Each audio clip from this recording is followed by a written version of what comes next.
Welcome to Spotlight. I'm Terry Harrington, and I'll be speaking with Lynn Wilhelm and Donna Benoit. Today's show is sponsored by Blue Water Developmental Housing.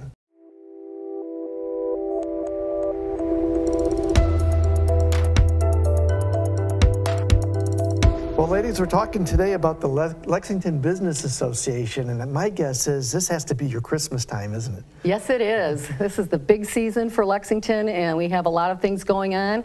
The Lexington Business Association works with all of our businesses in our community. We have over 60 members, and what we do is put on big events to bring in more tourism, to really ramp up what we're already doing in the community. Is it my imagination, or things happening in Lexington really growing fast? Yes, they are. We're known as the first resort north. Our secret's out. So we have a lot of people coming from all over the place. You know, from Wayne County, Macomb County, Oakland County, we're only an hour away. So it's a beautiful way to get away for the day and come experience all the great things that are happening in Lexington. So what are some of the highlights that we have for the summer of 2024? Want to touch on that? Well, we have a lot of events that the LBA helps grow in the community, and the next biggest one is the 4th of July weekend. So the Village and DDA and the LBA have always worked together in the past, and they're going to be doing that for us this year, starting with the fireworks on July 5th and the parade the next morning on the 6th. So that's the next big event. And then this Friday starts Music in the Park. That's our first of a series of Fridays for Music in the Park with lots of great talent. And then we have the Lexington Fine Arts Street Fair that's coming in August 3rd and 4th. And then we have the Margarita Fest towards the end of August. So we have a lot of events that everyone has an opportunity to come and visit. And it sounds like that these are really family-oriented type of events, too, Yes, right? they are. Yes. Yes. A lot going on. Now, it seems to me in the past, Lexington would kind of shut down in September after Labor Day, but you guys kind of go year-round now, don't you? Well, we've got some exciting things going on starting in the fall. We've got, in the winter, actually, we have a horse parade, which is really, really exciting. A lot of people come to that. That's very family-oriented.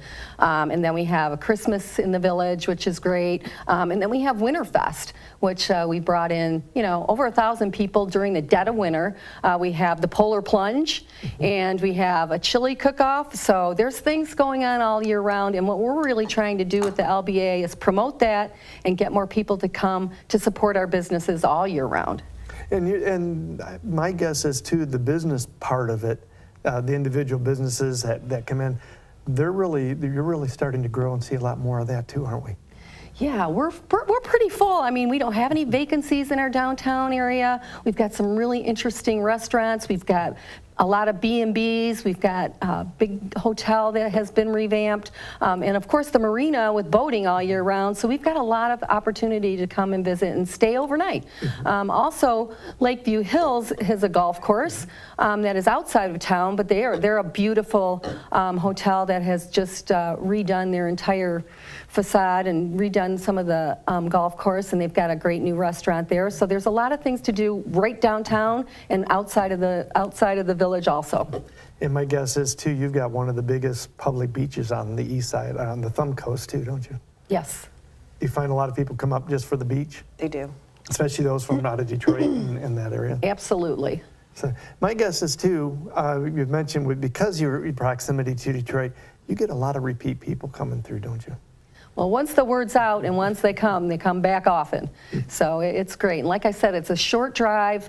It's, up north and the other areas are beautiful, but if you're from this area, it's a short drive to enjoy a couple days, get away, and it's not a secret anymore. That's good. Well, we don't want to keep secrets, that's for sure. That's absolutely true. You've given us a lot of information, and I know there's more detail that there is. Where can people find this information, and how can they digest it and know what's going on and meet what they want to see? Well, we have one piece of information. This is our visitor's guide walking brochure that's available all over town. We have the Lexington Business Association Facebook page. And the Village website also contains much of our events, all of the events for the community, not just by the LBA, but with the DDA and the Village as well. So there are lots of areas, and then getting word out through you. So we try to use all the forms of media to get our word out. Okay. Somebody asked you, why should we come up to Lexington this summer instead of going someplace else? What would you tell them? It's a close ride. It's fast. You know, it's like I said, usually it's only an hour away from most cities south of here, and it's just a great day to get away and go shopping. There's so many things to do. There's so many great restaurants to go and eat at, and a lot of places to stay. So we encourage people to come up just for a great getaway or a week stay or however long they'd like to stay. And I know for me and my family, one of our favorite things to do in Lexington, obviously get ice cream, but take a nice walk along your boardwalk that you have around the Yes, arena. absolutely. Doesn't get any better than that. It does not. Well, ladies, we want to thank you for coming in on Spotlight, and we want to thank you for joining us on Spotlight.